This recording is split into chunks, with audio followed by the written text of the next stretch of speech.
Listener, this is a special moment in time for me.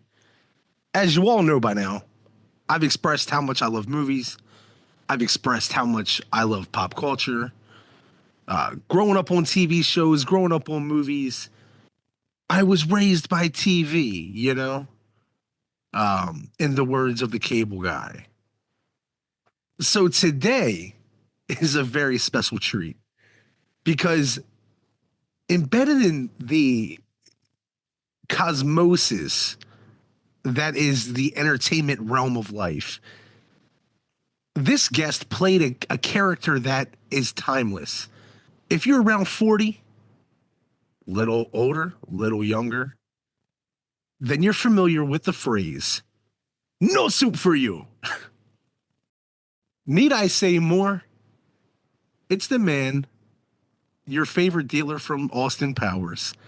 It's your favorite soup slanging Nazi, Larry Thomas.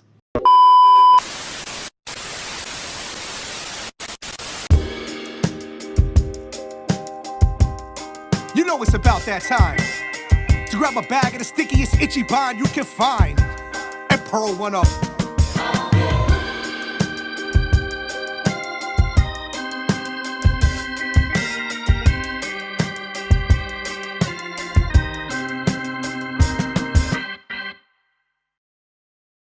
Hey, how's it going?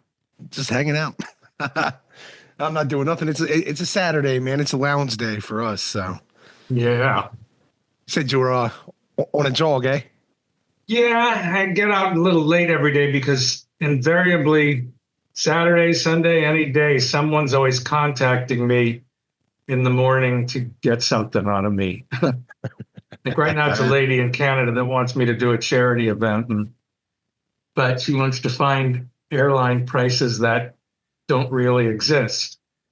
Right. So, yeah, right now she's been texting me going, can you at least, call the airline and find out if, or else it would just be easy to go like, yeah, book me a flight, She wants to do all the legwork too. Come on now. Yeah, everyone does. What's up with that? They think they don't fly a lot, so they think airline prices are still what they were like 15 years ago. Right. So I'm always searching for the cheapest plane flight, and I'm not even paying for it. Right, right. I know. You should just have to go, all right, this is my seat. Thanks. I'll be on. I'll have a martini, whatever it may be, and I'll land soon. It would envision in a perfect world, Yeah. If it was like Sony Pictures or something, they would do that. But right. Even last year, I was lucky enough to be one of 3 people that got hired to do a Pop-Tart commercial with Jerry. And they paid us, an exorbitant amount each to do it. We had to fly to New York. And instead of booking us flights, they just gave us a stipend and say you book your own flights. That's cool. Which again puts you, oh wow, this is my money. So, first class is too expensive, and that's what frugality comes into play. And you're like, hey, let's keep a little on the back end, but let's fly comfortably. They give you the money, and it used to be they would just book you a good flight, Right. And I did not see that commercial. I have not seen that. I guess, was that in collaboration with Frosted? Yeah. They ran it for 13 weeks on YouTube, but they had to take it down or else they would have had to pay us again. So if you look up Jerry Seinfeld Pop-Tart commercial, you might find somebody that got it and reposted it. Gotcha. But Kellogg's themselves had to stop running it. Or else, when you do union big commercials, they only get 13 weeks, or else they have to pay you again. Gotcha. That's interesting to know. Yeah, it's really great if you still get, but everybody's budgeting everything now. Nobody wants to pay, except Jerry. He's got all the money in the world, so he throws it around. What is the? I mean, We can imagine. Let me see. Seven, of course. You're talking what, nine figures? Jerry's a nine-figure man. You know, Yeah. He him it and was a really Larry. funny spot. He was being called in by the president of Pop Tarts Oh wow, for doing the movie without asking permission. really? And yeah. And so the guy, there's this gigantic like thing in the office with a blanket over it. And the guy goes, well, Jerry's being a real wise ass about it. And the guy goes, do you have any concept of stealing somebody else's intellectual property rights without asking their permission? And he goes, you mean like friends? and and then the guy goes, well, you took something from us, so now we're taking something from you. And they pull the blanket off, and it's me and Jackie Childs and Schmoopy in this big Okay. plexiglass box. And we're like, oh, get us out of here. Oh shit, It was pretty funny. that is cool. Ironically enough, when he went around on a tour, it was a couple years ago. It was like 2022, I believe, or yeah, 2022. He was going around. Me and my wife called him down at the Baltimore Symphony Hall, and yeah, right after his show, while he's still on stage, he was like, "Does anybody have any questions?" And of course, somebody was like, "Oh, what's your favorite Seinfeld episode?" And he was like, "Come on, guys, like I'm right here. Ask me anything you want." So I was like, "Hey, man, what's your favorite cereal?" So he's like, oh, I love Raisin Bran. Raisin Bran Crunch is like my kick right now. And he was like, you know what, man? Like, I like that you asked me something out of the box. He was like, I'm going to tell you something nobody knows yet. And then, it's obviously he's talking to the whole audience, and he's like, I'm working on a movie about Pop-Tarts. and I guess, I don't, it wasn't big news at the time. Like nobody knew about it. So everybody was like, oh, that's crazy. And he was just like, yeah. During COVID, I started writing this movie, And he was like, getting ready to start making it. And I couldn't believe it. Yeah. And, I think it was brilliant. I mean, I think it might have gone over a lot of people's heads. Little subtleties like the little kid walking into the diner where Jerry's having breakfast and he goes, give me a Pop-Tart. And the guy puts down the box and gives him a Pop-Tart. And the kid goes, leave the box, Right. And it was just so clever, like the old, leave the bottle. But yeah, exactly. This is what it's been. It's been a long day type deals. yeah. But I don't think a lot of people understood the whole movie. It's just a good time at the movies. Even though it was definitely good. I am one to prefer. I prefer streaming myself just because I like the comfortability of my house. However, it's it's one of those. It's a good time with the cinema. I love it. You don't have to think too much into it.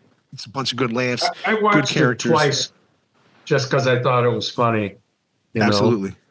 And but it it didn't seem to have gotten the big numbers or anything. But luckily, I don't think he cares.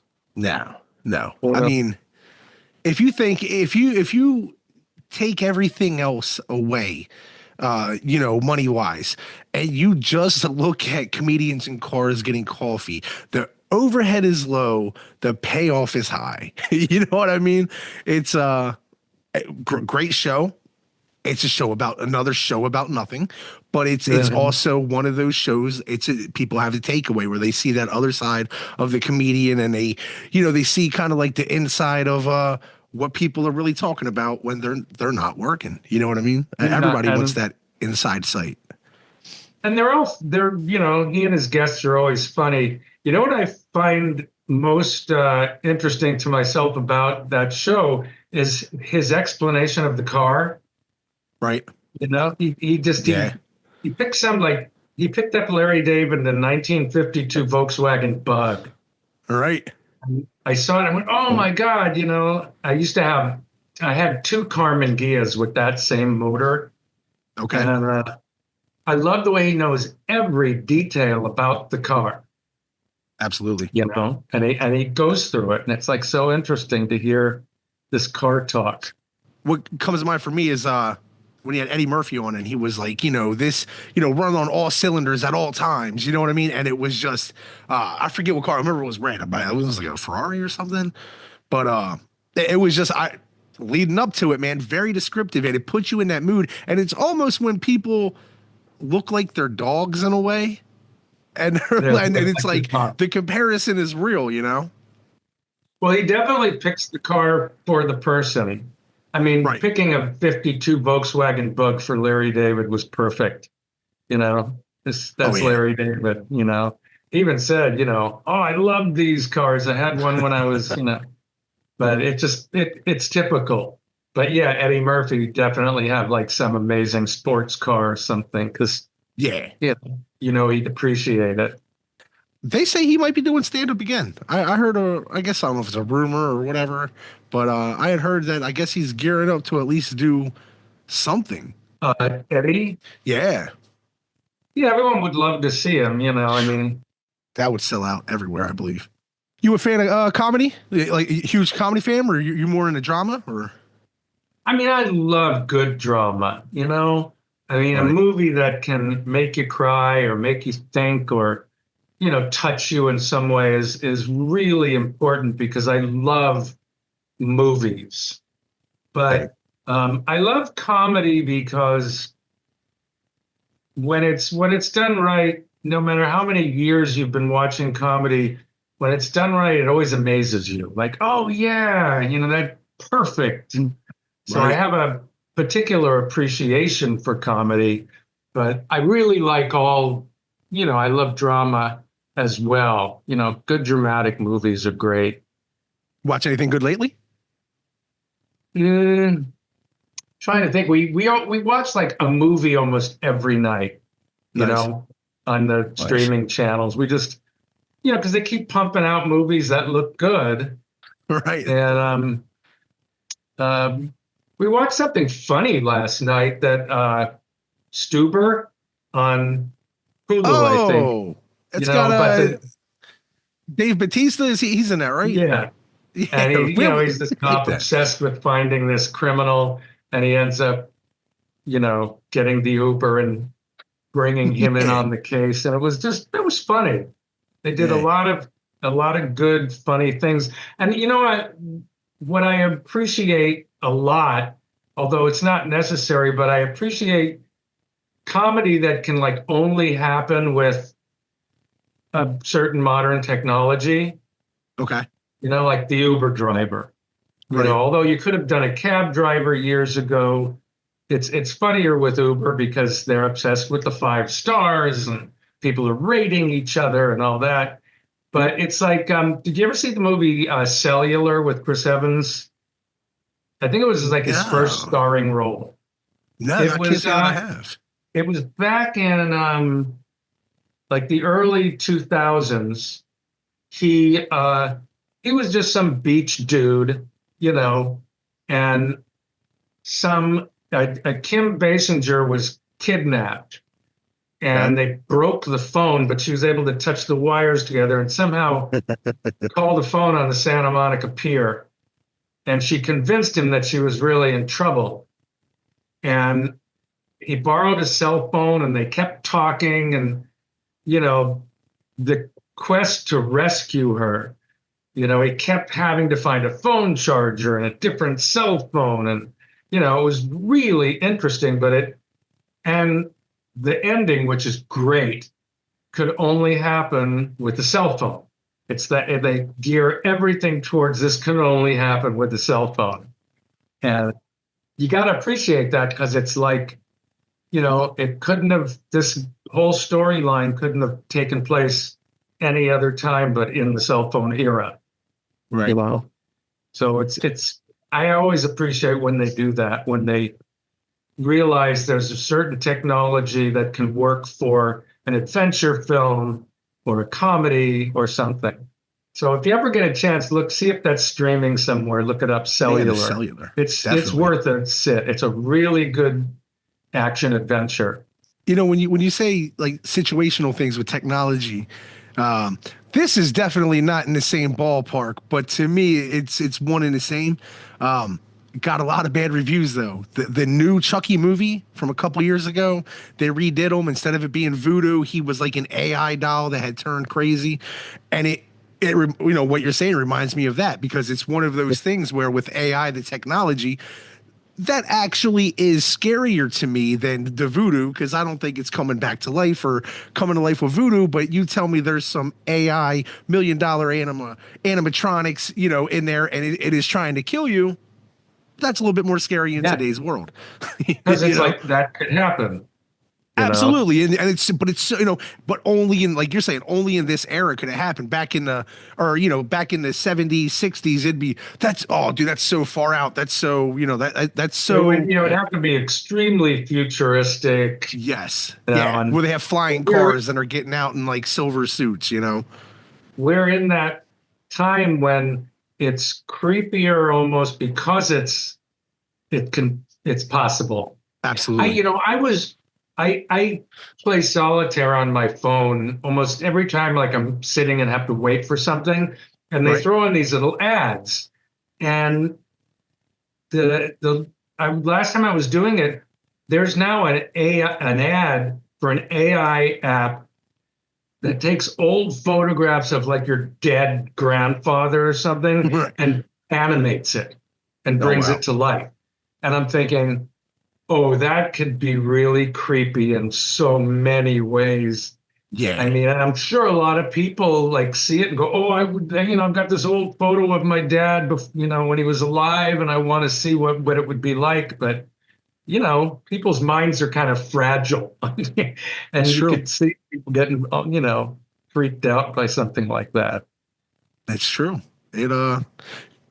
Especially something like that, you have good intentions but like bad ideas, you know what I mean? Right until they see it, then it's like, they're not here, and they'll just cripple them from the inside. People have more of a reason to become obsessed with something that's not real. Oh yeah. Like we don't need that. Everybody needs an escape, but sometimes people take their escapes and run with it to a place that they need to escape from. Yeah. They need to escape from their escape. Yeah, pretty much.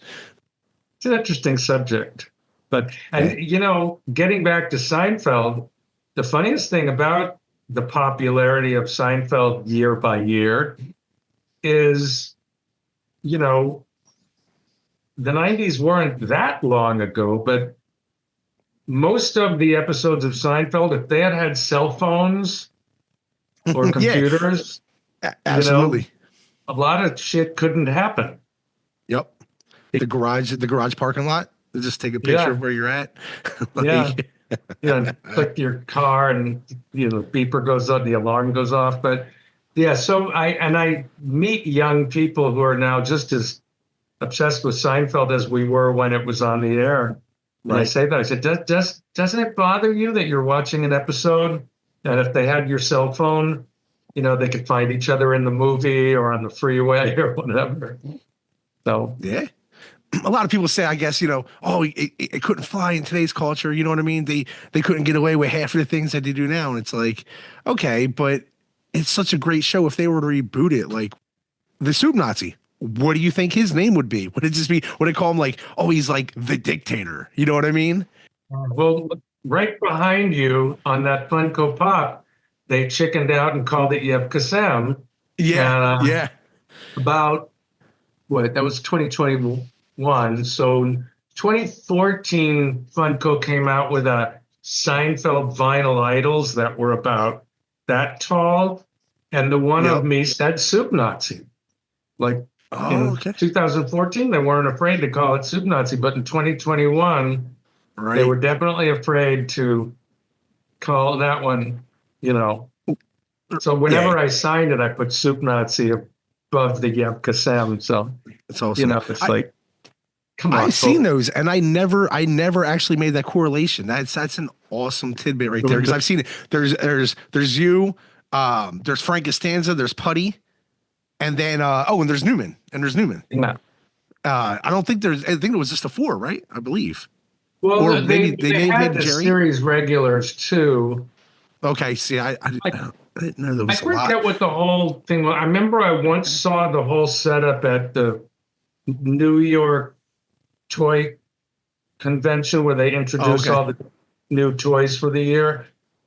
And I saw all the ones, but I forget like who they included. But it's so funny because I thought those figures were much more like representative than Funko Pops. Funko Pops, my son has a funny take on my Funko Pop because he goes, Dad, you got to realize that in the whole world of Funko Popism, you're one of the very, very few Funko Pops that the face actually looks like the character. And that's just because of the eyebrows and the mustache. Like if you look at all 90% of Funko Pops, they all have the same little face. Yeah. It's pretty much a stamp, and they may have like, something on their face, like a little paint or something. But yeah, that's true. Unless you have something really indicative about your face, all Funko Pops look alike. The Jerry, George, Kramer, Elaine, they've all got that same little Funko Pop face with the pug nose, and so it's kind of funny when he pointed that out. He goes, "You're one of the very few Funko Pops that the face actually looks different from the others." How many of them you think you've signed? I want to say thousands, maybe. Fuck yeah, dude, that's great. It started off as soon as it came out. Funko had me at their Hollywood store, and I did like a 2-hour signing. Nice. And then from there, I guess once like somebody saw one signed or something, I started getting collectors that would either fly into town and meet me at a hotel, or just send me a great big box of the collapsed boxes. And I found myself on a daily basis signing like 100 or so, nice. 200, sometimes 300. And I swear to God, I made so much from the release of that Funko Pop, not from like my licensing or anything like that. The extra just stuff. from signing them for collectors. Yeah. And pop culture, man. I can't even imagine how many that first 6 months or so, that's all I was doing. Was either receiving big boxes of Pops or meeting somebody somewhere. And I would just sit and sign like 100 or 200, so a lot. And Seinfeld always comes back to me in interesting ways, It'll be a part of you, I'm sure, forever. And when the pandemic hit, like at its worst, when people were really stuck at home and couldn't go out, and anybody who was an actor was suffering, or if you had an event business. I mean, I have a friend, my best friend, he's not only an actor, but at that time he was doing bartending for, events. And so he lost all of that. And then acting was kind of put on hold for a while. And I had just joined Cameo. Oh, okay. And I ended up sitting at home that year, like right here at my desk, sitting at home doing anywhere from 20 to 35 cameos a day. Hell yeah. I actually had to stop doing them at a certain hour because my downstairs, I used to live in a condo during that time, and my downstairs neighbor called me up and asked me to stop yelling at 10 o'clock. I sent an email to Jerry at the end of that year after I had done my taxes and realized that, God, I made more this year than I've ever made in my life. Nice. And, I just wanted to let him know. And I said, there is one person, by the way, that doesn't like to hear me yell "no soup for you." It's my downstairs neighbor, and he got a real kick out of it. He sent me back the nicest email. He just goes, "Hey, man, I am so glad to hear that perfect performance you did for me all those years ago still serves you." And he said, just remember, any work is good work in this crazy business of ours. Absolutely. He stays humble, Sure, it's very easy to become astray, at that level, man. When, you're riding all cylinders at all times. God, his head could go to different places. He's just his show is just broken all records of popularity year after year after year after year. And, he's one of the top celebrities. I'm sure all his stand-up shows sell out. You know, Oh yeah. I mean, he's one of the greats, man. I've only seen him, I think, 3 times live, Okay. and every time it's been totally different material, Nice. and every time I laugh till I cry. You know, I find tears coming out of my eyes. He's so funny. You were nominated for what was it? Was a primetime Emmy, right? For that. Yeah, that was a real cool part of it. It's interesting to me because once we started talking and we were like, okay, let's solidify something. Boom, let's lock this in. I'm looking around at other things. I came across The Mind of Mindy, and Dr. Fisher, you had won an award for that. And I noticed you had the nomination and then the actual award winning. Congratulations on that. Thank you. Do you find it to be crazy that even though you won an award for that, people are still going to be like, it's the soup Nazi? You know what I mean? Oh, yeah. I have a feeling if I won an Oscar, people would still be calling me soup Nazi. And the reason I say that is because after 30 years, you realize that no one wants to let go of that. Right. And although you yourself don't understand why, it's just such a mystery to me why that one character stands out in so many people's minds. You just have to stop trying to understand it and start appreciating, that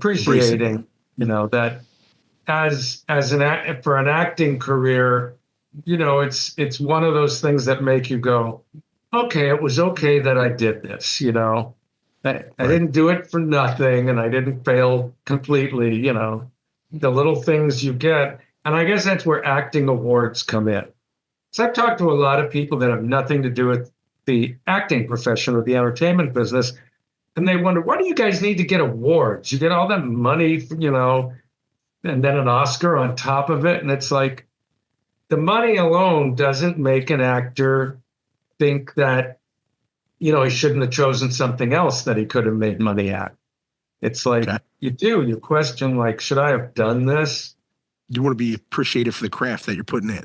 Yeah, just something that says, yes, you should have done this.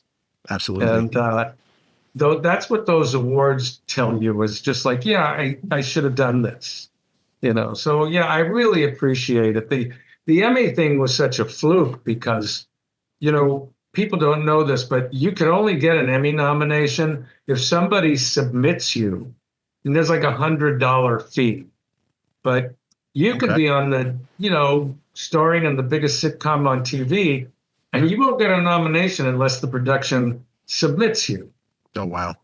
And it's the same thing, like if you're an actor that like even everybody knows and you pass away, you won't get into that in memoriam thing that they show on the award show unless somebody submits you to the Academy. See, and you know what? Something like that is great to know because you always see the day after where they go, oh man, they left out so-and-so. Like, like I believe it was Tony Todd. I could be wrong with that was just left out of one of them, or it's somebody else that was just left out. And I remember next day they were like, oh, how dare they leave them out? That makes sense. A person from either that somebody team is slacking, somebody didn't submit it for the consideration, I guess. I kind of learned that the hard way recently because one of my oldest friends from childhood was Lisa Loring, who was the original Wednesday on the Addams Family. Oh, and wow. She passed away in 2023, I think it was. And they put it on the news, there were news stories about it. But when we watched the Emmys that year and the Screen Actors Guild Awards, they didn't include her. Wow. And that's when I found out that nobody called to get an application and submit her. So they left her out. And she's a big part of television history, right. Oh, yeah. But what's the Addams? I mean, that's, but I learned the thing about the Emmys only because Seinfeld did not submit me. Right. I guess they just at that time didn't realize just how big the buzz was or whatever. So I had been talking to somebody I was working in the bail industry and I was investigating a court case. And one of the clerks just said, you know, you look like the soup Nazi. And I went, I am, you know? And she goes, but you've been coming in here for like, you know, almost 10 years. And I went, yeah, but I'm an actor too. And she said, oh, you should get an Emmy nomination for that. And I called the Academy and they explained the process to me. So I filled out the form and paid the $100 myself. That is amazing. They put you on the ballot and then, you know, people see your name on it and they vote for you. That is great. That's, hey man, you know what? No, it's true to life. Nobody's going to do it for you but you, right? Yeah. Nobody's going to make it happen but you. The funny thing is the powers that be at Seinfeld all sent me telegrams and stuff congratulating me.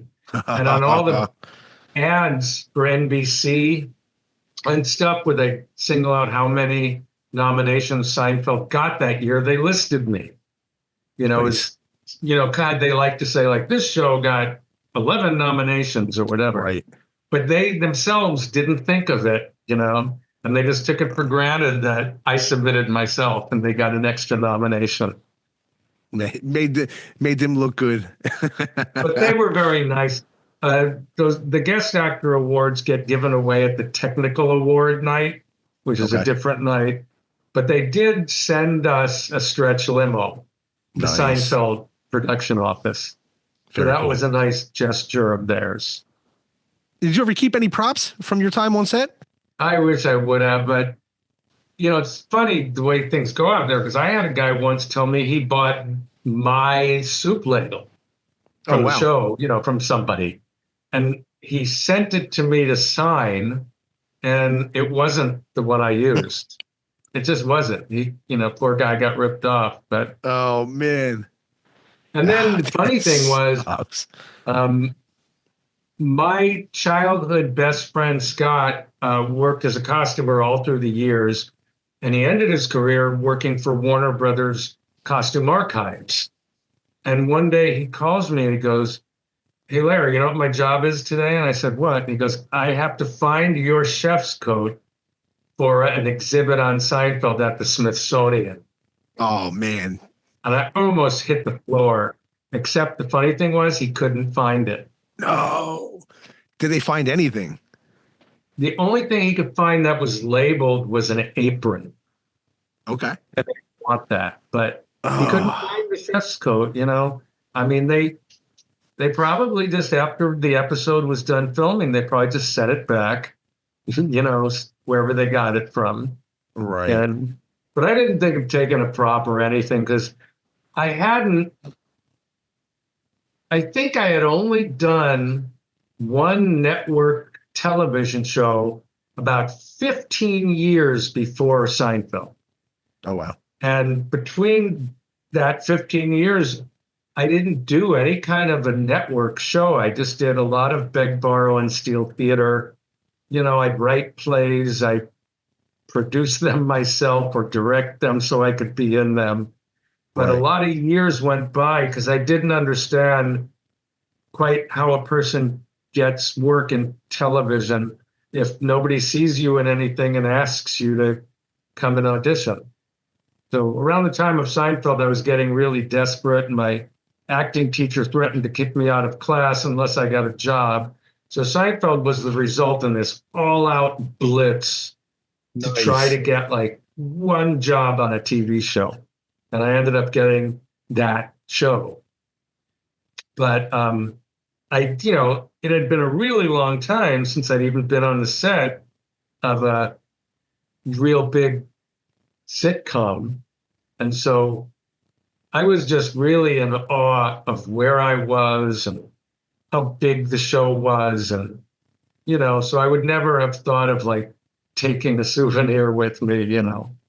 Right. It was more, you wanted the experience. You were just happy to be there, be a part of it. I was really thrilled to be there, man. When I had to leave at the end of that 4 days and knowing that I wasn't coming back, it was like so depressing walking through that stage door. I was like, oh shit, man, that was a hell of a 4 days, you know. Right. compared to what I've done before.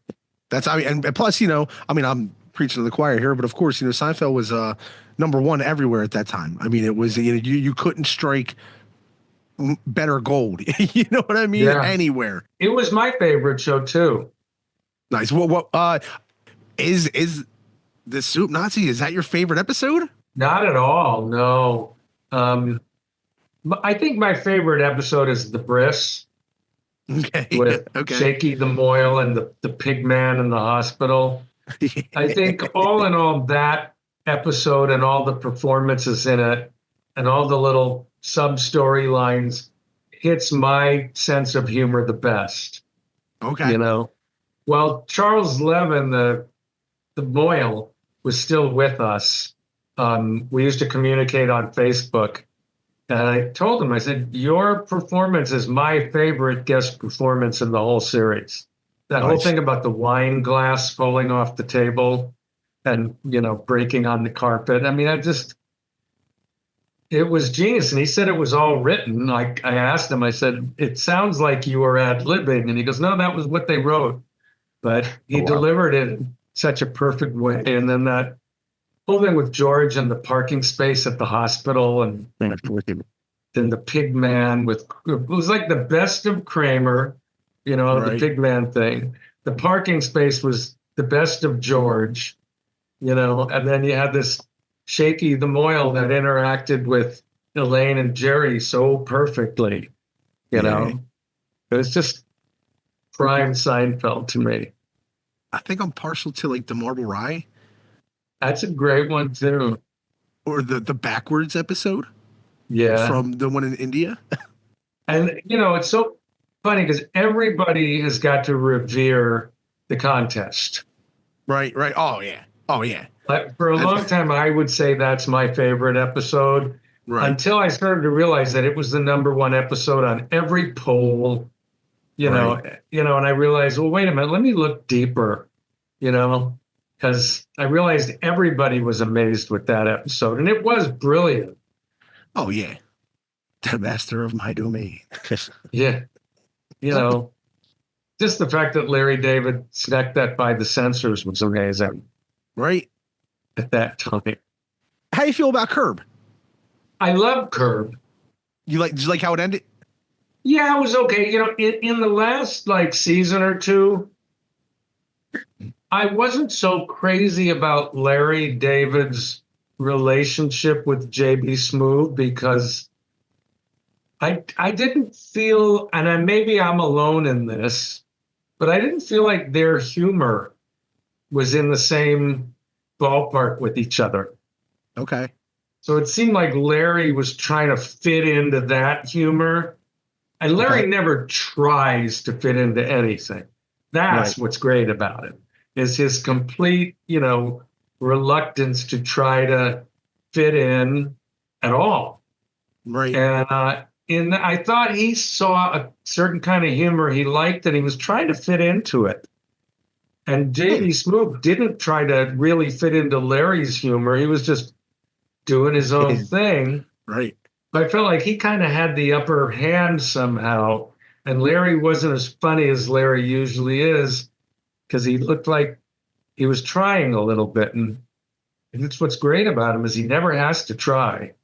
Right. His world and his brain, is just a separate thing than everybody else's. I look at that. I always looked at their dynamic, especially, geared more towards the end. I always looked at it as like the best of both worlds. You know what I mean? Like it's two totally different, 180s from each other, and they're coexisting in it. And it's just like almost like the Odd Couple in a way, where it works so much, or it doesn't work as much sometimes because it works so well. And it's how I always perceived it. Like just like the Mary Ferguson, like fucking he has to find Mary Ferguson and fucking find like 8 Mary Fergusons out there. It was just, I don't know. It's crazy. Well, there are times when I don't see the humor in something that like everybody else loves. Understandable. I'm the same way. Sometimes my son can tell me why I didn't find that funny. Right. because as he grew up, we talk a lot about comedy and what's funny. I loved when he started finding things funny that I understood. Yeah, and then he'd like explain to me why it's funny, and I would go like, exactly the way I see it. So, but sometimes if there's something I don't laugh at, he goes, Dad, you're not going to like this.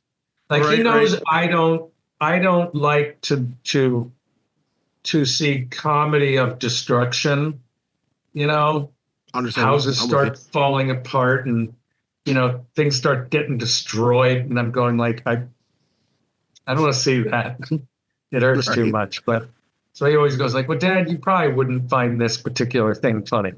So sometimes I do. Sometimes it's like, not my, the whole Hangover comedies. There's a big reason why I can't get into those, because all the comedy is stemming from a really stupid decision. Right. To let Zach Galifianakis' character come along already, So it's sort of like, well, you deserve what you get. True. I have to see comedy happen when you don't make a really stupid decision. Right. When you're just trying to live life and comedy still happens to you. But that's just one specific thing. I mean, there are so many things that are still funny to me and everybody else. I know you're on Pacific time. Let's bring it full circle, right? Let's talk to the soup Nazi himself. Being from New York, now living on the West Coast, are you going Cioppino or are you going matzo ball soup? Well, I'll always go with matzo ball soup because I'm Jewish, and that's part of my childhood. But I can eat hot soup when it's hot. Right. Okay. It's just soup to me is, and it's just a coincidence, but it's such good food that if it's good, it doesn't mean anything to me if it's hot and it's cold outside. Okay. I'm with you then. It's one of those, it's one of your favorites. Yeah. But it is true that here it's warm all the time. And so I love it when I'm working with, for some reason, like a real soup company or something. Okay. And they go, well, we got to do this during soup season, which is like September on. And it's like, yeah, that's soup season for a lot of places, but not LA, Right. It's September to December. It's still warm here. So if you want to eat soup, you better just eat it. It's just going to be a part of life. I'm going over the Confessions of a Soup Nazi, the adventures in acting and cooking. And you're raised by a single mother, that didn't know how to cook. So you were left with the decision of learn to cook or get to TV dinners. Hello, I'm TV dinners. Same situation here. Mom knew how to cook, but just working all the time. So it was learn to cook or TV dinners. I was hit that microwave guy. Well, you're younger than me. We didn't have microwaves. Yeah, that's also true. So it took a while to heat the TV dinners. Right. And I mean, that particular moment in Risky Business, this one little moment where he doesn't know how to heat up a TV dinner, so he pulls it out and it's like an icicle, popsicle or whatever. But it's funny because that was the case when you would make your TV dinners. It was always like, geez, they did seem to take a really long time to be ready. In those days, it kind of belied the reason to eat them if you could cook, because during that 30 minutes that you had to have it in the oven, you could cook something, But True. It was a little by little gradual thing that I just, I love I could talk TV dinners with anybody, especially the ones of my generation that, the Salisbury steak and the glazed ham and the banquet fried chicken. And I loved all those, but I was always still curious to like have something that was sort of home cooked, but there was no Right. one around to do it. Well, and I did have a grandmother that was a really great cook of like the Jewish holiday stuff. So when she'd visit, eating her cooking made me a little more anxious to have something a little more home cooked when I was just going to make something for myself.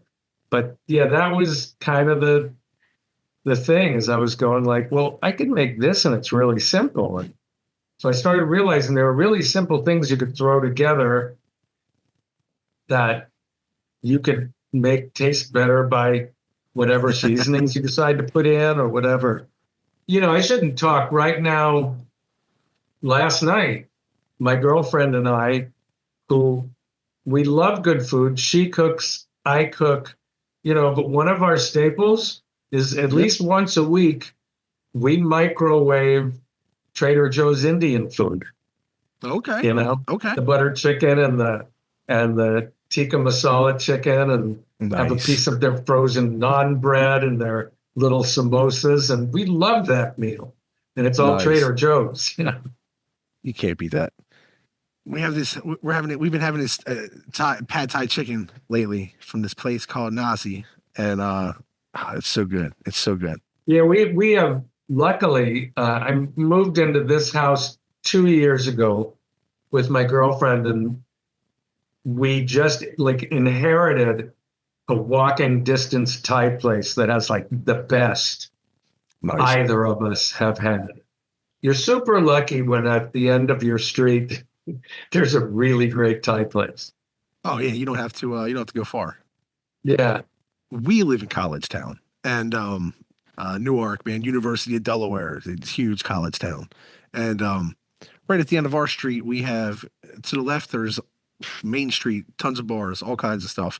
Or to the right, we have this one place called Mad Max, all kinds of like, you know, quote unquote gourmet mac and cheese.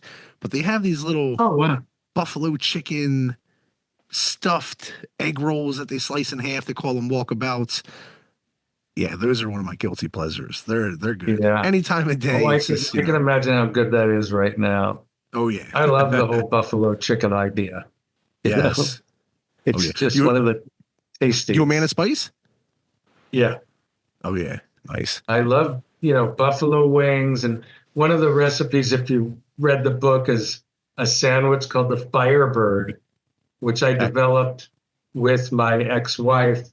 Because we loved wings so much, we thought, what if we could have like chicken that tasted like buffalo wings? And so we developed making a sandwich out of chicken with buffalo sauce and Yeah. a little blue cheese or ranch on top. And, you know, so yeah, I love spicy food, but I don't want to eat food that's going to make me want to like drink a glass of water on it after every bite. You know, Yeah. my friend is married to a girl from Mexico, and she grows her own peppers. And I really have to be careful when they invite us to dinner, because it's like she puts her own peppers into stuff, and she doesn't realize it, but for most people it like burns like your mouth and your tongue are on fire. Oh yeah. She's just accustomed to it. Just that's a daily everything. That's it. So I know. Yeah, it's weird in the past couple of years how spice has kind of taken on like its own life. Like, you know, spice and ice cream now is spicy everything. The one chip challenge is very popular, and wow. you know, the show Hot Ones. You know, I'm one of those people. Yeah. I like to try and do the Hot Ones challenge and all that, and but if you're, you know, anything over, I would say maybe 20,000 Scovilles, it's just pure pain for me. I will still have it, but it's pure pain. It you know? becomes not enjoyable. Yeah. You know? Yeah.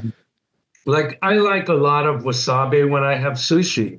Okay. But you know, it's just, I don't know, it's just for the experience of, you get a little rush up your sinuses, but Absolutely. you know, nothing so much that if you take a drink of something, it doesn't go away.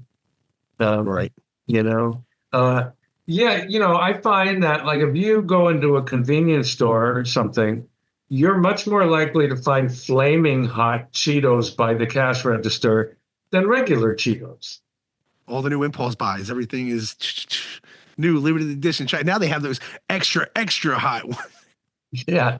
Cheetos are always one of my favorite chips. So, Yeah, me you too. know, I'd rather have the regular than the flaming hot, you know. Are you going crunchy or are you going to puffed? Crunchy. Yes. Oh God. Yes. Yeah, I've had that argument a lot of times. It's like, no, the crunchy ones are the better ones. Have you seen these eBay listings for a Cheeto that looks like there's one that looks like Michael Jordan? There's one that looks like a little No. Pikachu. People are just finding them. You know, sometimes you get it and it's real shaped and you're like, oh, that looks like, you know, whatever. People are actually selling those and they're going for big money. There's one that looks like a Jordan symbol. And I mean, I don't know exactly what it went for, but I think it was a couple grand.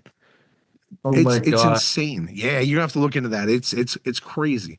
It's what, like, I'm a collectible guy myself. Like, I just love collectibles.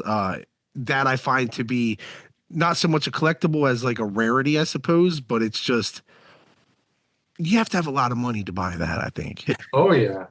I have a Cheeto shaped like Michael Jordan. Yeah. Collectors, it's a weird world. You know, Yeah.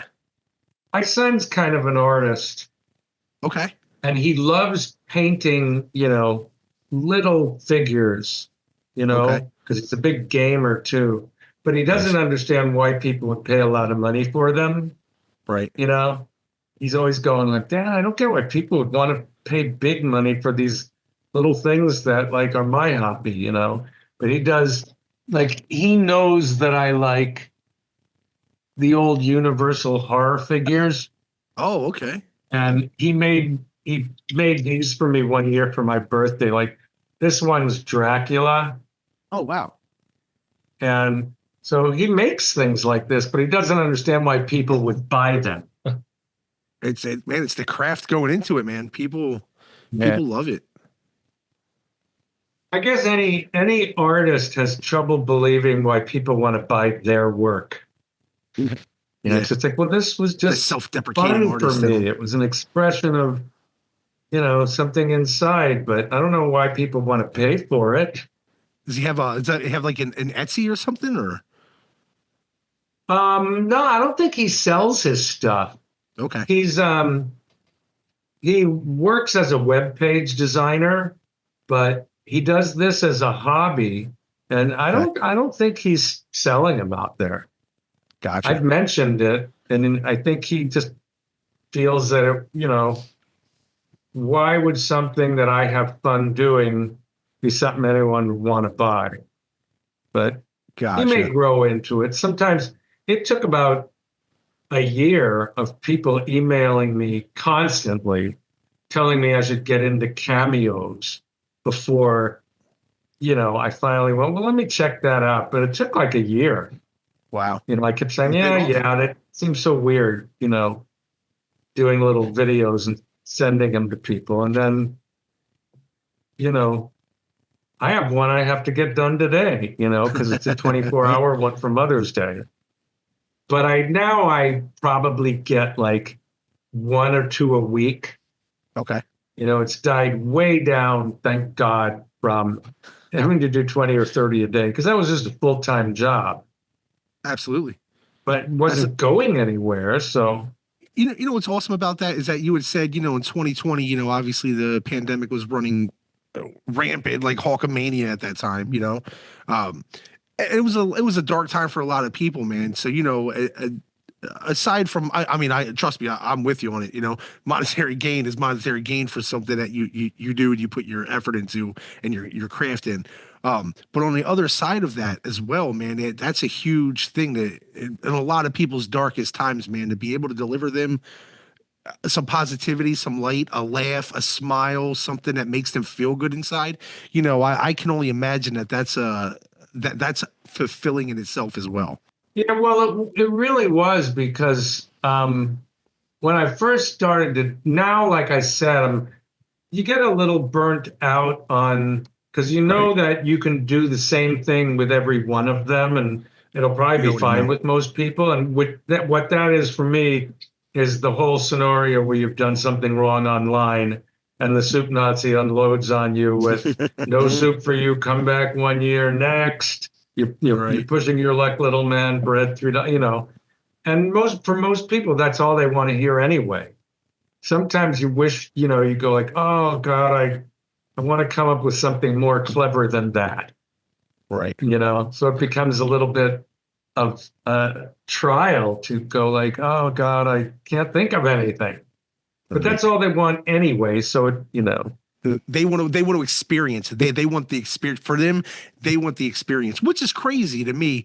Obviously, I've been there myself, growing up as a younger man, you see the person and you think about like who they are on TV or who they are, and you don't really consider the other side, that they're a human. We're all just human. Yeah. Other people just have cooler jobs than us. You know what I mean? And but from that standpoint of being a fan, I get it. Because they're like, oh, I got yelled at by the soup Nazi, and it's a moment for them. I realize that. I mean, it's really cool to be in an episode of the TV show you always loved, or to feel like you're in it. I understand that. I mean, there's so many things I used to daydream of being a part of when I was a kid. Being the fifth Beatle. I have to ask, I had heard somewhere, and correct me if I'm wrong on this, I may have my information a little askew. You were in a class of some sorts with Jeffrey Tambor, right? Yeah. Is that how you became to have your role on Arrested Development? Is that how you were on there? No, oddly, he had nothing to do with Arrested Development, but he was directly responsible for the Seinfeld job because he was on Larry Sanders, and they both shared the same casting person. Okay. So as a favor to me, when I was like coming close to not making that deadline and getting the job that would keep me in my acting class, he set up a meeting between me and that casting director. So that really, I wouldn't have gotten called in for Seinfeld if I hadn't had that meeting with the casting director. So he was very responsible for that. But oddly, Arrested Development, I thought when he did that episode earlier the same season where he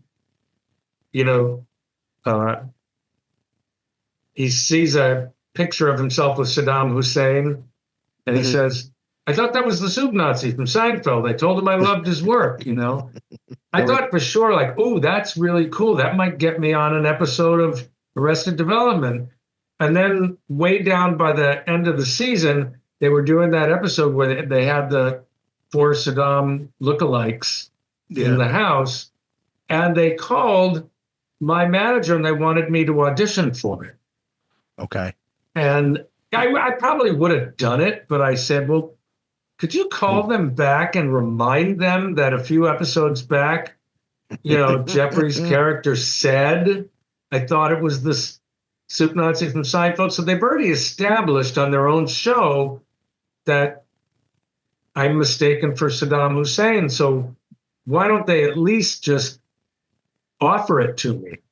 Right. Why use anybody else? And I don't think at the time I knew there were going to be like 4 of them. But luckily for me, because sometimes, you have to tell the casting director, remind them of the obvious. Right. And absolutely. So she did. My manager called them back and said, you've already established on your show that Saddam Hussein looks like the soup Nazi from Seinfeld. And they were like, oh, yeah, you're right. Okay, well, let's just make an offer. Nice. So I ended up not having to audition to look like myself. No, yeah, right. Yeah. Wouldn't that be something? You go in audition and they go, there's something about anybody that's ever played a character that has, become something of its own, right, will one day hear about or see a casting call that says like, we want like a soup Nazi type. And then my manager called and said, "Well, I have Larry Thomas. He was the Soup Nazi." And they go, "No, we just want a Soup Nazi type." So I believe me, I know a lot of actors that have done something that scratched the surface like that, and they've all have a story about, when the casting person said, "We want like a, Peter Brady type," and then, "Well, I got Wayne Knight." No, we don't want that. Not Wayne Knight, but Chris Knight. We got Chris Knight. Yeah. And he goes like, and they go like, "No, we don't want him. We want like a type." Yeah. What yourself or someone like you. You know what I mean? I think what any actor will tell you is there's no rhyme or reason to this business, and after a while, you learn that there isn't. I'm very curious to know. I would love if you could give me a breakdown on this, right? One thing I personally, like I said, I'm a man of collectibles. One of my favorite products in the world, genuinely, one of my favorite products is Leaf Pop Century trading cards. Yourself being on the line, could you break down, for myself and I guess for the people listening, how does that go about? And, how many autographs did you sign? Just the whole process. I find that to be so interesting. Well, I've done it a few times, but yeah, I think the last time I did it, my friend Scotty Schwartz, Scott Schwartz as Flick from Christmas Story. Okay. Oh, okay. Yeah. I think his dad is in like the sports card memorabilia business. Nice. And so he gets asked by some of these sport card companies to help them find somebody they're interested in. I remember he called me and he just said, if you sign like 4,000, and they're like these cells, right, made up of these little ovals, and they'll pay you a certain amount of money, but you got to sign like 4,000 of them. Right. And they give you this big stack like that, and you just sit and just sign one after the other, and that's kind of how it goes. They put out a lot of those things. One thing I'm curious about is, now you said, okay, you signed 4,000 autographs. When they send over the contract and you read it over, does it say something like, because I know you were in last year's set of 2024, just, hypothetical, does it say, you're giving us 4,000 and we can use this in 2024 and beyond, or just for this set? Or are we paying you pretty much for your autograph and we can do with it as we please moving forward? It's more like that, because I never thought about it. Like, do I want it to only be for one specific release or whatever? Okay. But yeah, I've never really thought about it because I don't know much about the industry. So they never really give you a complex contract like that. It's just really just straightforward. And we'll pay you this. Right. And I guess we probably should be going like, well, we don't want you to be using those forever. But, right. Yeah, that way it keeps the turnaround going, right? But there are so many things that you can't concentrate on. One of the funny things about being a likeness, like the Funko Pop or the other Funko, or being part of, say, the Seen It Seinfeld edition game, stuff like that is... when you do a TV show, even as a one-time guest character, buried there in your standard guest actor contract from the Screen Actors Guild is a clause that says, we're allowed to merchandise your likeness in return for a compensation of 5% of the net profits of your likeness. And you sign that away without really having, because you don't read that in depthly in those things. Right. They get on the set and they stick this thing in front of you and go, just sign, sign here, and here. And you just do it so you can get paid.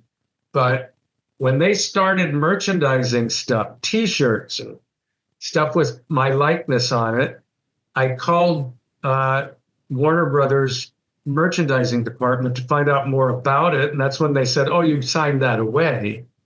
And I found out that that 5% of net profits really comes out to about $150 a year. Okay. Even if you're as merchandised as I am, All right. because it's, you'd probably go for a bigger amount if you were aware of it or had the power.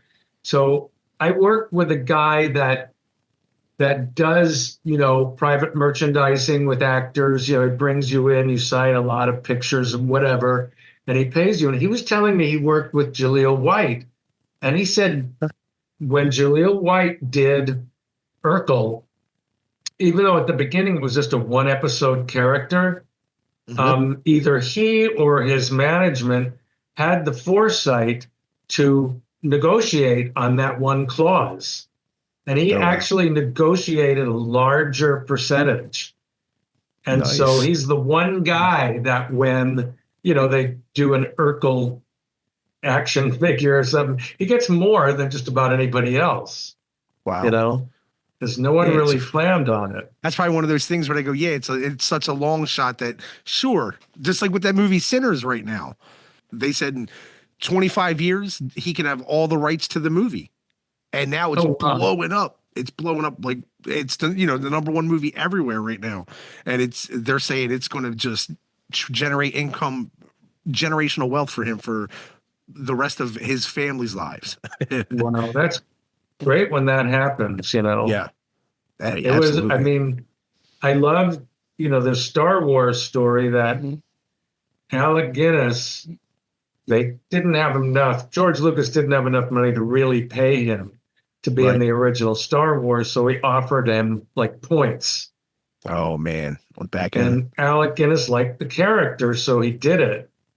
And of course, he ended up, making more money from Star Wars than all the rest of his estate put together. I can see that. He didn't know that it was going to become this big thing. It was just this really low budget sci-fi thing. Everybody taking a gamble on themselves. Yeah. That's it. Yeah, they said when Star Wars came out, they didn't even have a poster, right, for opening day weekend, I believe. They had no poster for it. They had no idea how to market it. I remember so specifically that year, and everybody just going, have you seen Star Wars yet? And I'm going like, Star Wars doesn't sound like my type of movie, Right. And I was just kind of like halting. And finally, a friend of mine, we're going to go on a double date together with a girl he had just met and her friend who I hadn't met. Okay. And we went and we picked them up and they said, we want to go see Star Wars. And I figured, well, why not? It's a date and I don't know what else to suggest.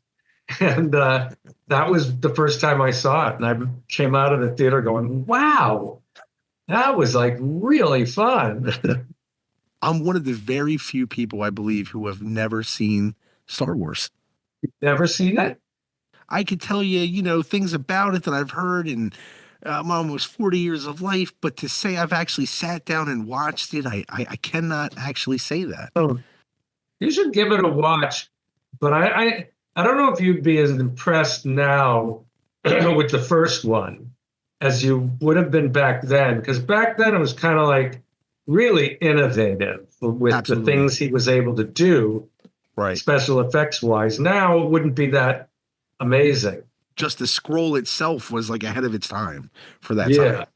But it and it wasn't so like smooth.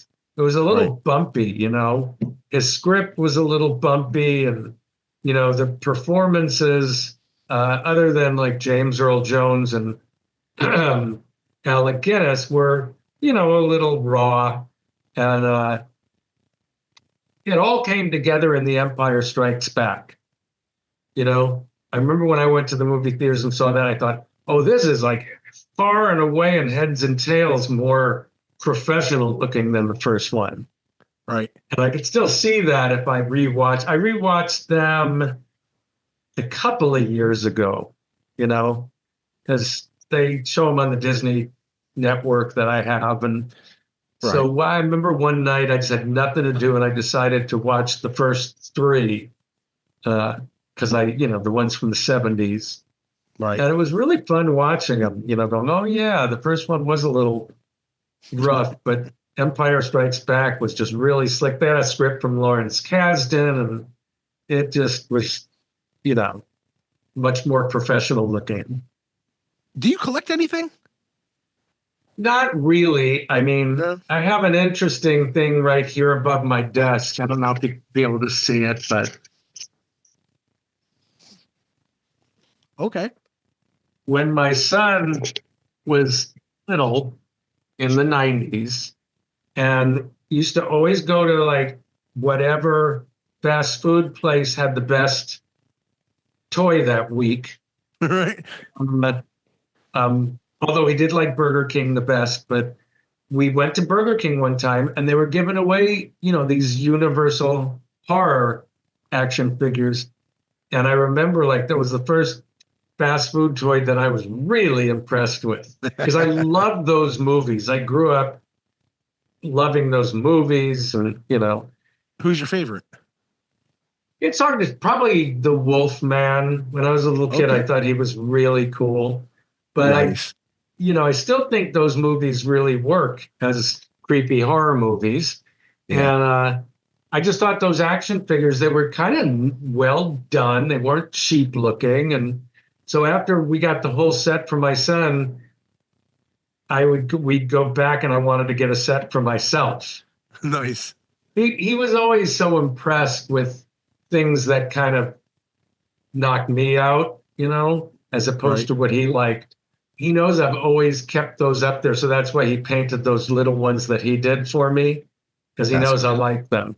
That's something I collected, not because I think of myself as a collector, but just because I thought they were so cool as something that a fast food place would give away to kids. So Right. they stay on my desk ever since. But I don't think it's funny when you do autograph shows and you meet people that you admire. Right. And every once in a while, they'll say, like, you want to trade pictures? And you do. And I have those in a stack that I keep. But I Nice. don't know what to do with them, really. They're just a memory of the moment where I met someone that I thought was really cool. You ever been starstruck when you met somebody? Oh, Like, is there God. anybody where you're like, oh my God, like, you know what I mean? Back in the early 80s, I think it was, I was in Beverly Hills auditioning for a play at a theater. And I was walking down the street and Cary Grant was coming towards me with some friends of his. And I literally blacked out. Oh, Like shit. I fully intended to stop and greet him and tell him how much I admired his work and as an actor, how much, he's inspired me and stuff. But somehow I just walked right by him. Oh, shit. And I can't remember the moment that I passed him. It was like I Oh, blacked out for a second. So yeah, as I got closer, I just became more and more kind of nervous to the point where I just lost consciousness for a second. And he walked by, I've also been very lucky to accidentally run into people that I really admire in situations where it's sort of an accident, so I don't have to get up my courage. Like we're on a plane together and there's nothing you could do about it, right, right. So Julie Andrews and Blake Edwards. I sat next to Jessica Lange on a flight one time. And Okay. my favorite one was I walked onto a flight that Dustin Hoffman and his wife was on. And when I saw Julie Andrews and Blake Edwards, I was in first class with them. And when I saw Jessica Lange, I was sitting next to her in first class. And I wrote each one of them a little note that I thought, was telling them how they inspired me. But when I saw Dustin Hoffman, I wasn't flying in first class. I was, in coach. So I had to ask the flight attendant if he'd accept a note from someone in coach. And she said, yeah, he would, So I wrote him this funny story that I thought maybe he'd get a kick out of. in 1983, when Tootsie came out, I was doing this little actor showcase where we'd write our own 3-minute scenes and we'd direct each other's scenes.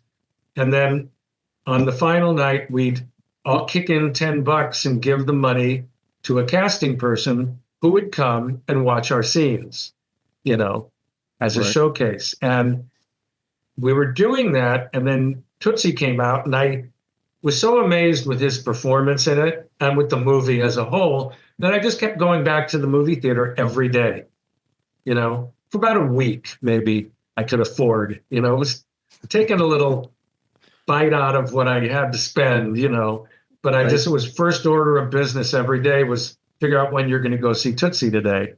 And I was rehearsing my scene for the showcase like the day before we were going to have our show night.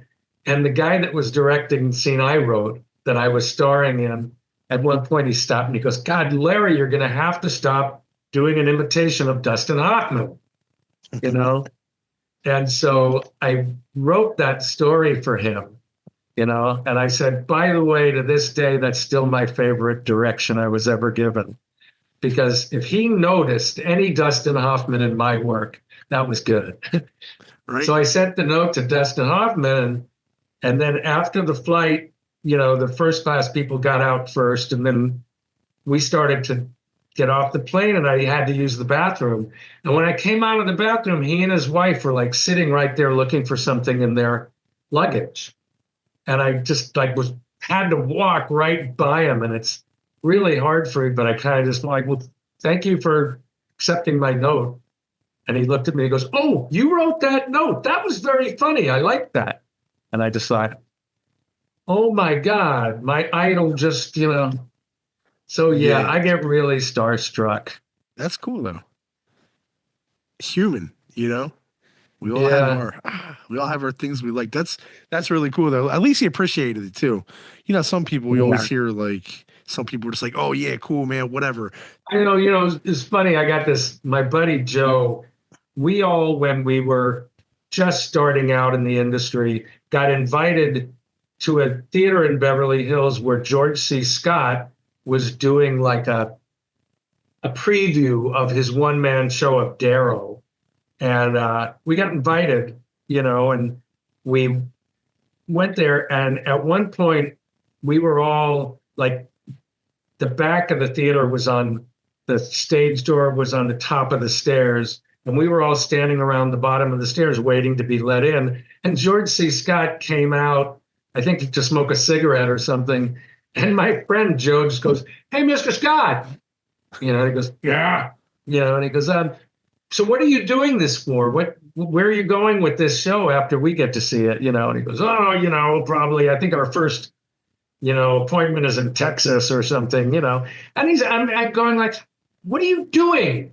You can't just talk to George C. Scott, He had no fear of having a conversation with one of the great actors of our business. And I would have been scared to death to talk to him. So some people aren't that scared, but I get really tongue-tied when I see, an actor or a musician that has whose work I've loved, it brings you to that time. Being an actor or a musician myself, just growing up and appreciating the great music I loved and the great movies and the great TV, to now that, I started doing it myself, 45 years ago. So I'm still the exact same. I see someone who I think is great and I just get tongue-tied. It's one of those things where you're just like, you have such admiration for the person or that performance. I'm the same way. Any given Sunday type deal, I'm, hey, how you doing? Whatever, 9 times out of 10, whatever. Easy come, easy go. But at the same time, I don't know anybody off the top of my head, but I'm sure if I see somebody, especially if it was out of the blue and unexpected, it would be just, oh, hey, man, you get lost in the sauce, as I say. You get lost in the moment. You're like, oh, wow. You're right here. Yeah. And it's weird because I'm sure those people get it, like Brad Pitt. How many faceless people does Brad Pitt think that he has met in his life, I'm sort of glad that I can go out and nobody's going to recognize me most of the time. And, but if it's an appearance and people expect me to be there, then I realize how many people, were affected by Seinfeld and my performance in Seinfeld. So it's cool. I only have to do that once in a while. But yeah, if you were like Brad Pitt and you couldn't walk out of your house without getting mobbed by people who love your work or just love you, for whatever reason, it might be a little weird. Is your girlfriend familiar with Seinfeld that much? Because I know it's rare, but some people do not like Seinfeld. She loves it, you know, but she's not in the industry at all. Okay. So she has such a good time seeing the inner workings of what goes on, because she's like an electrical engineer. Oh, wow. She actually understands quantum physics and stuff like that. I did date someone before her that didn't like Seinfeld. She loved Friends and couldn't watch 2 episodes of Seinfeld. Wow. Yeah, you knew that wasn't I couldn't understand that. I go to a lot of conventions myself. I like to walk around. I like to just, see on that. And I always see people I'm a fan. I'm a huge fan of things, but I don't consider myself to be under the label of fanatical. I'm not going to come up if I was to meet you at a convention today, I walk up and say, "Hey, Mr. Thomas, how are you, man? It's a pleasure to meet you, man. Great time. No soup for you, man. Have a great day."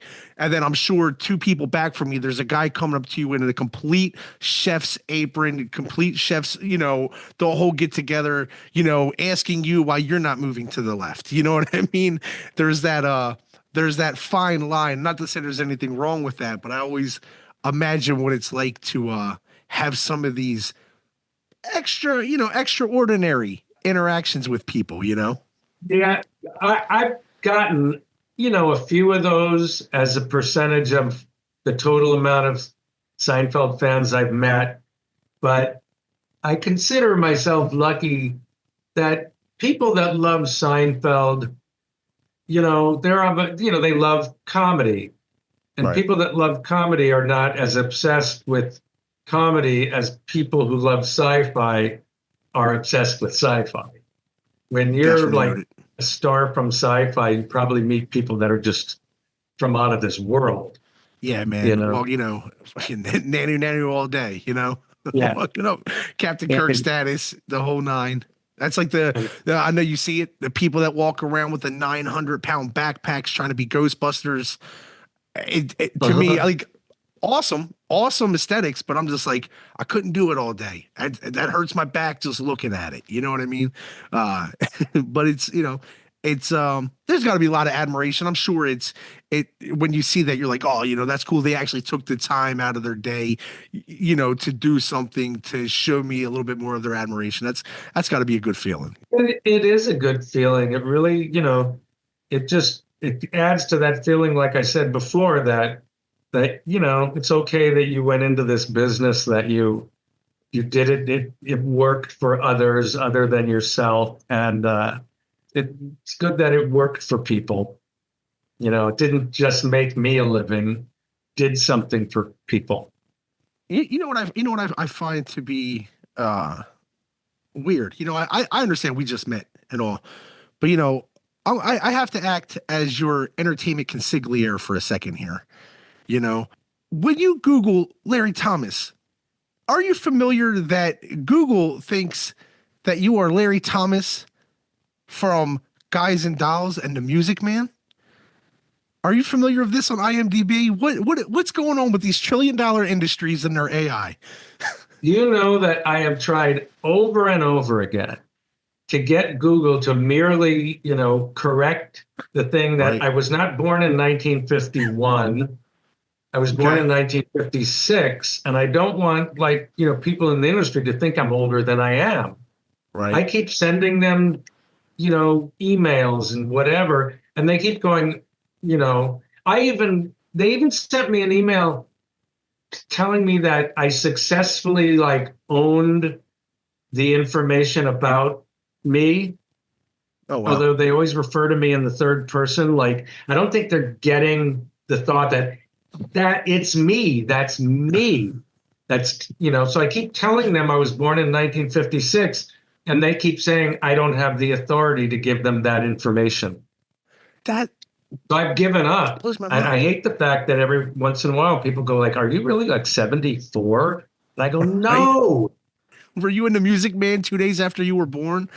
Yeah, 2 days after, and and it's funny. Like, speaking of music, I've got like 8 songs that I've written and recorded that are kind of out there floating around, and I don't expect to make any money at it. My taste in music is old time for young people of today, but at the same time, is like places like Apple Music and Amazon Music and Spotify and whatever that actually give you an artist page.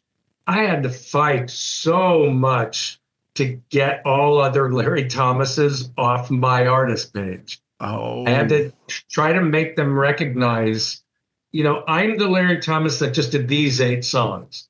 I'm right. not the guy that has a rap album. I'm not the guy that has a smooth jazz album. So could you please separate us? And I guess it's my fault for having such a common name. Yeah.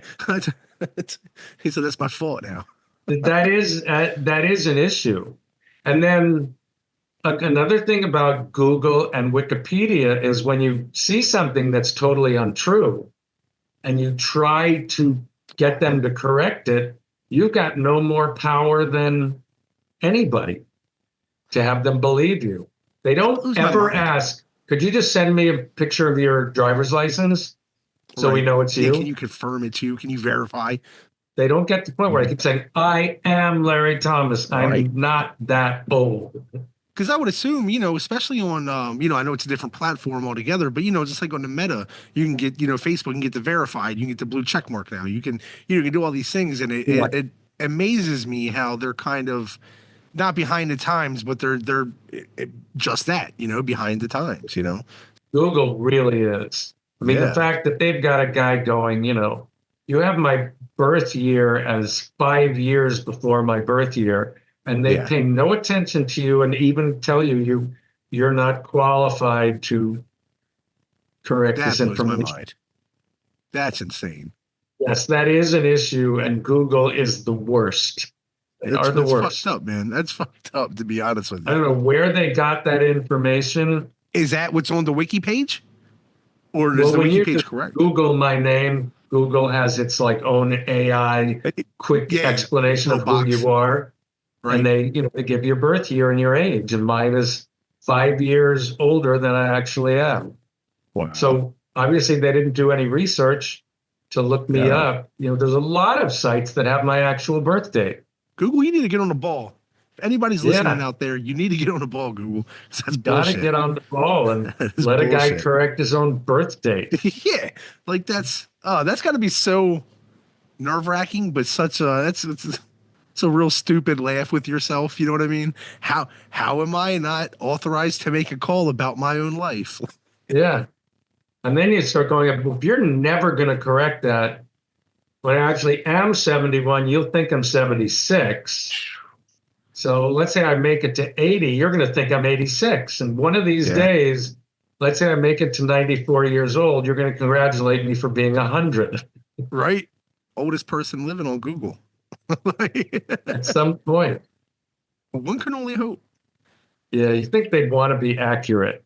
Yeah. Yeah, especially with, how everybody in the entire world goes there for information. I go there for information myself, never thinking that, what if this is as inaccurate as my thing is? See, that's something to ponder. And it's funny, going back to what we were talking about earlier, that's one of those situational things that can only happen in this time period. You're going back, like 2 decades ago, people have no idea. What? But, they need to look at a reference book or something. Yeah. I have this thing. I wanted to play this little game with you. I'm going to give you 5 soups. You tell me the best corresponding sandwich. Okay.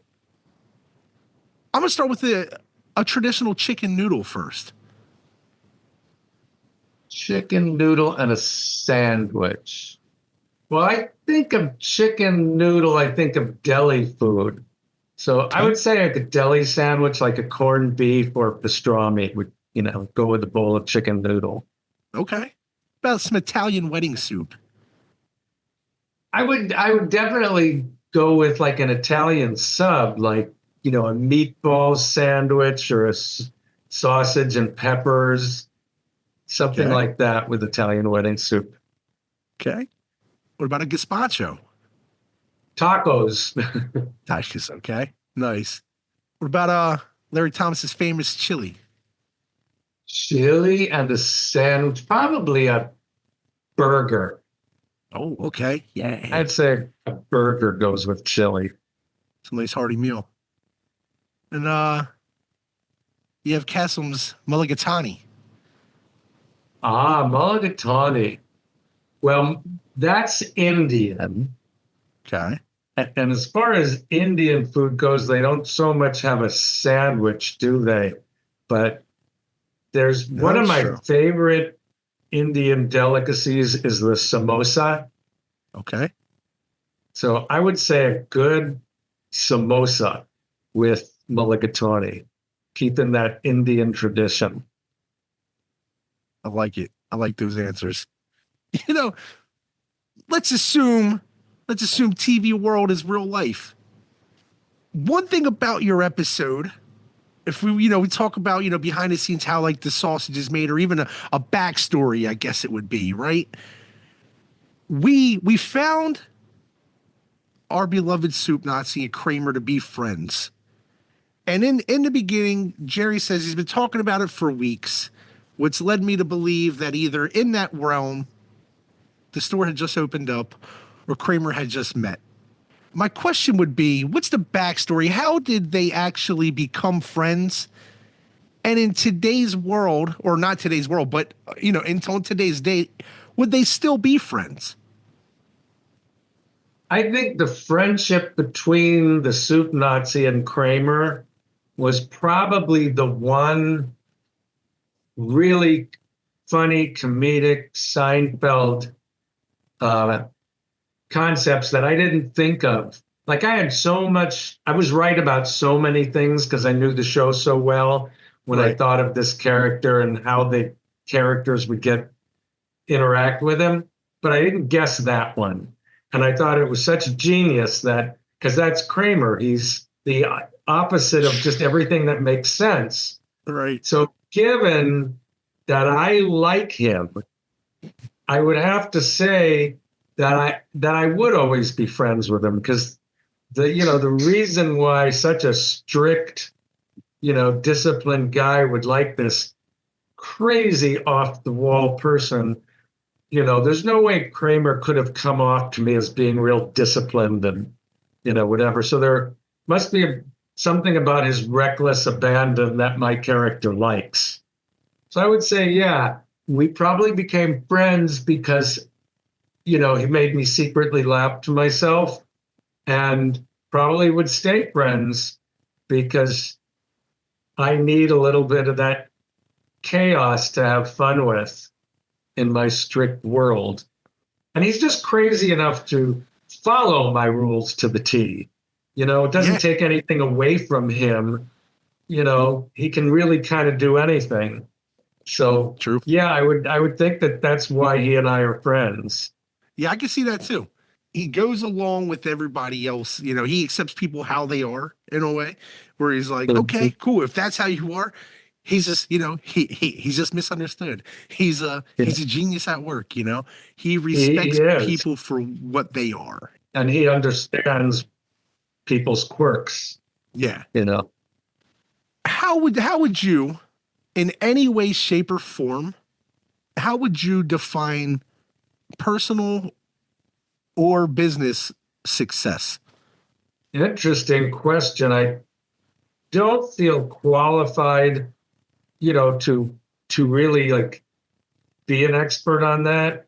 But in the only kind of wisdom you have, which is living for 68 years, I would have to say, from what I've seen, it's just at kind of the end of the road that you're something, about your particular road you're proud of or satisfied with.